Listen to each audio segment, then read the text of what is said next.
नमस्कार, मैं डॉक्टर अजीत भारती आज फिर आपके लिए हिंदी विषय के अंतर्गत महाराष्ट्र बोर्ड के अंतर्गत कक्षा 10वीं में एक प्रश्न पूछा जाता है कहानी लेखन से संबंधित। तो वही हम लेकर आए हैं। तो देखो, प्रश्न इस तरह से पूछा जाता है कि निम्नलिखित मुद्दों के आधार पर 70 से 80 शब्दों में रोचक कहानी लिखकर उसे उचित शीर्षक दीजिए तथा सीख लिखिए। तो देखो, यहाँ पर मुद्दा दिया है नीचे। तो इसमें तीन बातें हैं। एक तो रोचक कहानी लिखनी है, शीर्षक बताना है और सीख क्या है। ठीक है, तो पहले मुद्दा देख लेते हैं। क्या इन्होंने मुद्दा मतलब बिंदु दे रखे, इसी के आधार पर कहानी आपको बनानी है। तो दिया, दो मित्र नौका पर सवार, तूफान में नौका फंसना, नाव पलटना, दोनों का पानी में बहना, लकड़ी का तख्ता मिलना, दोनों का उसे पकड़ना, दोनों का भार संभालने लायक नहीं, एक का त्याग दूसरे का बचना। ये देखो सीख। ठीक, तो अब आते हैं हम कहानी पर। तो कहानी हम मन में विचार कर लेंगे और फिर उसका शीर्षक लिख देंगे। तो उत्तर लिखेंगे कहानी का शीर्षक सच्ची मित्रता। ठीक, अब आते हैं कहानी पर हम। तो कहानी इस प्रकार से, रामू और श्यामू का घर समुद्र के किनारे था।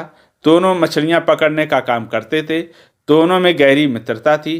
रामू के बाल बच्चे थे और श्यामू की शादी अभी नहीं हुई थी। उसके परिवार में केवल उसकी माँ थी। यहाँ पर कहानी में हमने पहले परिचय दे दिया।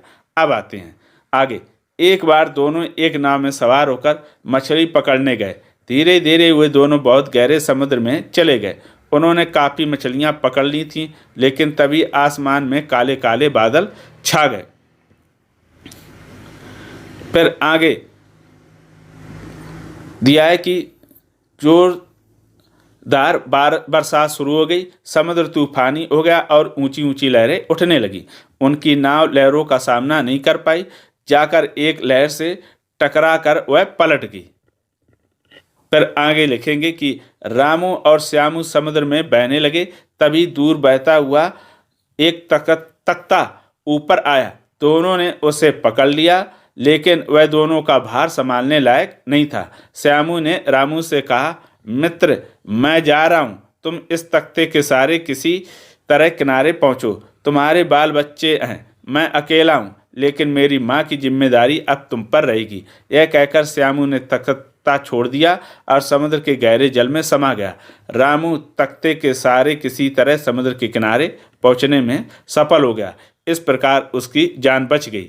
सीख, सच्ची मित्रता त्याग और स्वार्थ रहित। तो ये होगी आपकी कहानी समाप्त। तो इसी तरह मैंने और भी कहानियों के उदाहरण अपलोड करके रखे, उसकी भी लिंक इसके डिस्क्रिप्शन बॉक्स में मिल जाएगी।